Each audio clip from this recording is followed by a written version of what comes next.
به نام خدا. علیرضا نصیرلو هستم. سلام عرض می کنم خدمت شما دوستان عزیز. خداوند رو سپاسگزارم که به من کمک کرد تا این فایل رو آماده کنم. امروز میخوام 2 تا از اصول هوش مالی رو که در کتاب ثروتمندترین مرد بابل اومده باهاتون مطرح کنم.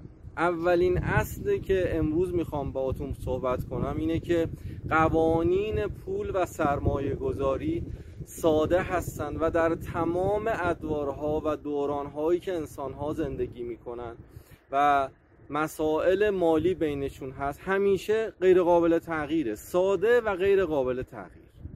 همین اصل میتونه به ما آرامشی بده که بدونیم همیشه این مسائل اولا ساده است و بدون تغییره و میتونیم ازش استفاده کنیم تا به هر چقدر ثروتی که میخوایم دست پیدا کنیم.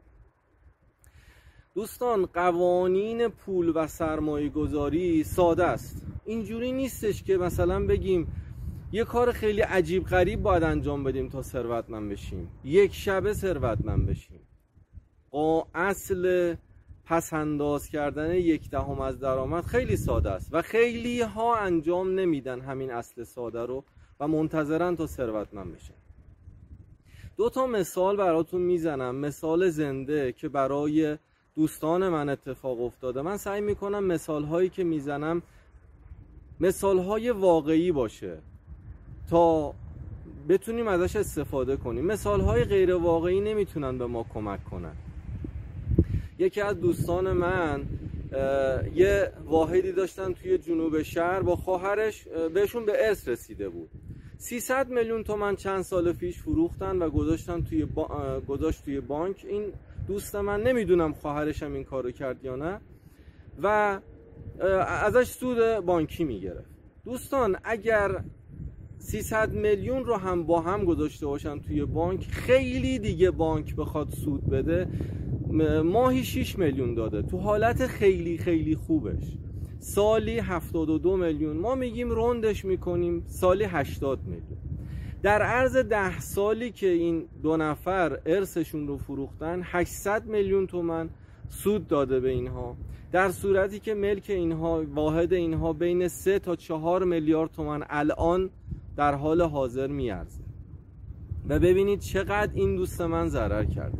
یا یکی از دوستان من اون موقعی که پراید 7 میلیون تومان بود توی اداره کار میکرد، یه زمین خیلی مرغوب بهش داده بودن. یعنی زمین هایی که بعضی ادارجات میدن خیلی مرغوبه، جواز داره و سندش مشخصه. اینجوری نیست که مثلا خدای نکرده معارض داشته باشه اون زمین رو به چند نفر فروخته باشن. این بنده خدا دوست من گفت بیا بریم یه مغازه کار داریم، میخوایم با هم، من یک نفر میخوام کنارم باشه.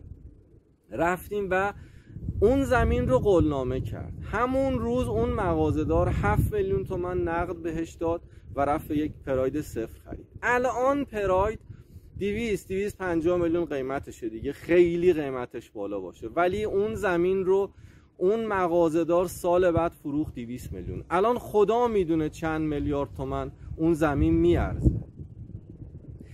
پس قوانین پول و سرمایه گذاری خیلی ساده است و غیر قابل تغییره، ولی باید توش دقت داشته باشی و حواست باشه که اونها رو درست انجام بدی. مثل این سرمایه گذاری های این دوستان من نباشه که میدونن شاید قانون پول و سود توی بانک انقدر بهشون ضرر میزنه به نسبت یک واحد، به نسبت یک زمین، ولی میرن به نظر خودشون یه سرمایه گذاری درستی رو انجام میدن، ولی در طول زمان اون سرمایه گذاری کاملا اشتباهه.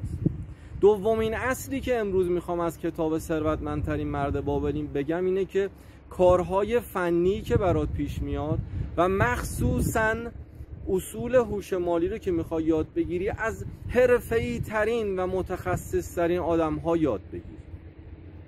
من خونمون یه چیز فنی بهتون بگم، یخچالمون یه اشکالی براش پیش اومد، یه برند خاصیه و متاسفانه اسم برندشو نمیتونم بگم تبلیغ نشه، بخاطر اینکه تبلیغ نشه.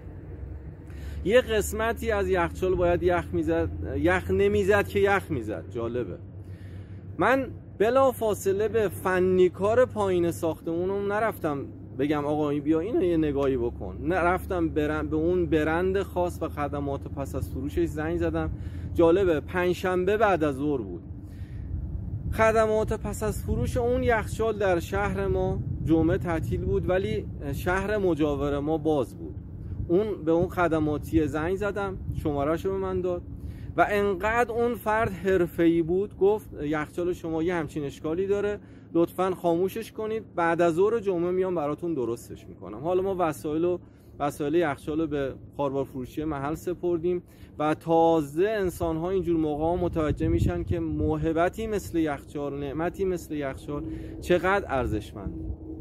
اون آدم حرفه‌ای و متخصص اومد یخچال ما رو در عرض 1 رو 20 دقیقه درستش کرد و قطعی عوض نکرد. مثلا اگر 100 تومن هزینه‌اش میشد 150 گرفت.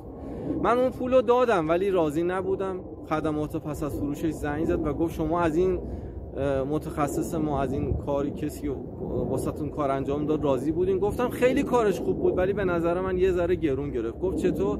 گفتم آره من بیرون پرسیدم 100 تومن هزینه این نوع تعمیره ولی از من 150 تومن گرفت و شماره کارت منو گرفتن و 1-2 روز دیگه 50 تومن به کارت من واریز کرد. در مسائل آموزشی هم همینطور، دنبال متخصص و آدم حرفه‌ای توی اون کار باش تا اون آموزش رو یاد بگیری. مثل آقای رابرت کیوساکی، اگه میخوای مسائل هوش مالی رو یاد بگیری از امثال آقای رابرت کیوساکی یاد بگیری. آقای دونالد ترامپ وقتی میخواد یک برج در نیویورک بسازه، حرفه‌ای ترین آدم‌ها و متخصص ترین آدم‌ها رو استخدام میکنه و پول خیلی خوبی بهشون میده. مثلا بهترین و عالی ترین مهندس معمار رو و آرشیتکت رو استخدام میکنه و شاید شما 4-5 تا متخصص حرفه‌ای رو بتونی پیدا کنی ولی با 2 تاشون بتونی از لحاظ اخلاقی کنار بیای، خب با اون 2 تا یا یکی از اونها رو انتخاب کن. و یادت باشه در مسائل فنی، مسائل آموزشی دنبال تاپ‌ترین افراد و متخصص و حرفه‌ای ترین افراد باشی تا وقتت تلف نشه و هزینه اضافه نکنی. از این که به این فایل توجه کردید بسیار سپاسگزارم. امیدوارم در پناه خداوند سلامت و پرروزی باشید. فعلا خدا نگهدار.